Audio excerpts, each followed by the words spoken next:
Okay, the congruent supplements theorem says if two angles are supplementary to congruent angles, then they are congruent. So, or to the same angle, right? So an angle is going to be congruent to itself as well. So in this case, angle 2 is going to be congruent to angle 2.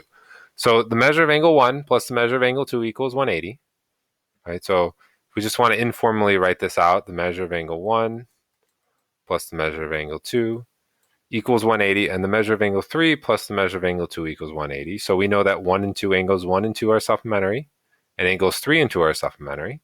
So this is saying since they're both angles 1 and 3 are supplementary to angle 2, or supplementary with angle 2, we can say that they are congruent.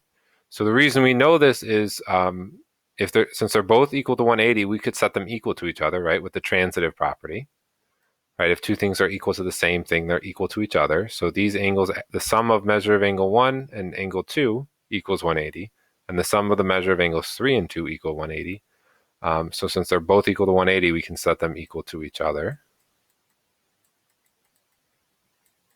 Okay, and then we could subtract away the measure of angle 1, the measure of angle 2 from both sides. Right, and we're left with the measure of angle 1 equals the measure of angle 3. And since their measures are equal, we know by definition of congruent that angle 1 would be congruent to angle 3. Okay, so that's just kind of a rough outline of why this is the case. But what this is saying is we don't need to do this all the time. We can simply say, hey, two different angles are supplementary with the same angle, or supplementary with congruent angles.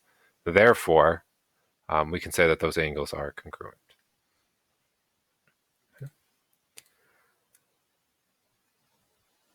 All right, next slide talks about the complement, the congruent complements theorem, which is essentially the same thing, except it has to do with complementary angles instead of supplementary angles.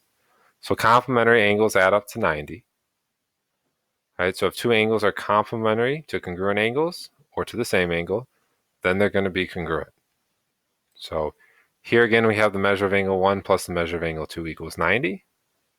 So same thing, since the measure of angle 1 plus the measure of angle 2 equals 90, and the measure of angle 3 plus the measure of angle 2 is 90, we can set those equal to each other. So measure of angle 1 plus measure of angle 2 equals the measure of angle 3 plus the measure of angle 2, right? That's our transitive property.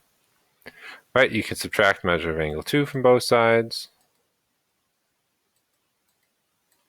Right, which leaves us measure of angle 1 equals measure of angle 3. And since they're equal, we know that their measures are equal. We know that the angles themselves are going to be congruent. So again, that's simply saying the same thing with complementary angles as with supplementary angles. If we have two angles, angle 1 and 3 are both complementary with angle 2. Therefore, we're going to know that those two angles are congruent. We don't need to do all these steps out. We can go straight here. So let's look at the proof using them. So let's go to the next slide here. Example 3.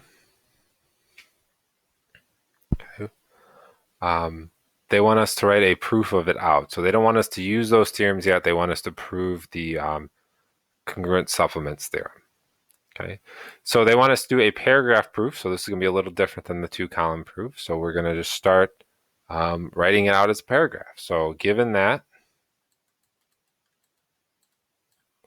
angle 1 and angle 2 are supplementary, I'm going to abbreviate it as SUPP, our sup, and angle 2 and angle 3 are supplementary.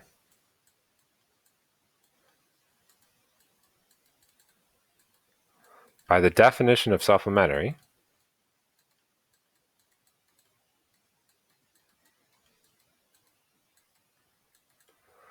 okay, by the definition of supplementary, supplementary means that two angles, their measures add up to 180.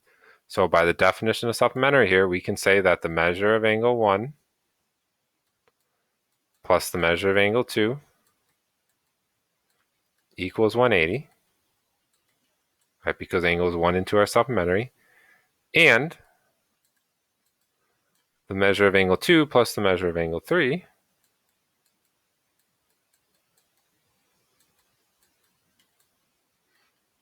are supplementary.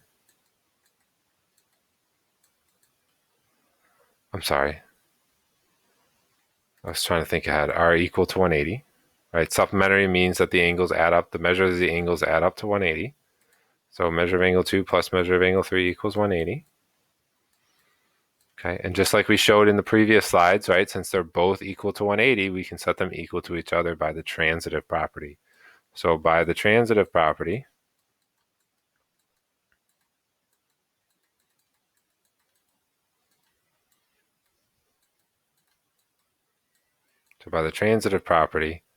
we're going to say that the measure of angle 1 plus the measure of angle 2 is going to equal the measure of angle 2 plus the measure of angle 3. Right? Since they're both equal to 180, we can set them equal to each other, right? This, let me go in blue maybe here, right? Since the measure of angle 1 plus the measure of angle 2 equals 180, and the measure of angle 2 plus the measure of angle 3 equals 180, the transitive property says we can set them equal to each other because they're both equal to the same thing. Okay? And then we can do what we showed on the last slide, right? We can do subtraction. So by subtraction, so let me go back to red here. Okay, by subtraction, right, or the subtraction property of equality is really what it is, but by subtraction,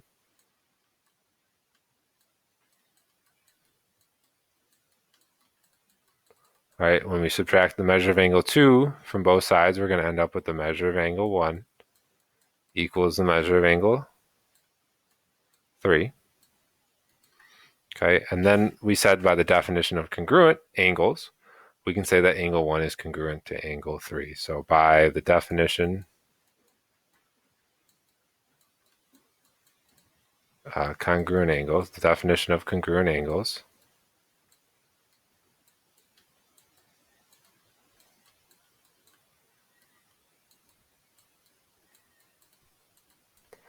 angle 1 is congruent to angle 3.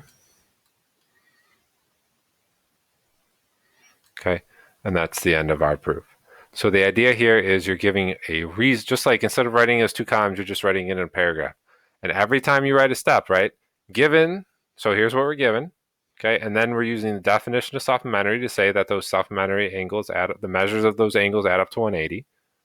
Okay, then by the transitive property, we're saying that those 2 sets of angles, the sum of those 2 sets of angles are going to be equal because they're both equal to 180. And then we're using the subtraction property of equality to subtract the measure of angle 2 from both sides. That tells us the measure of angle 1 equals the measure of angle 3.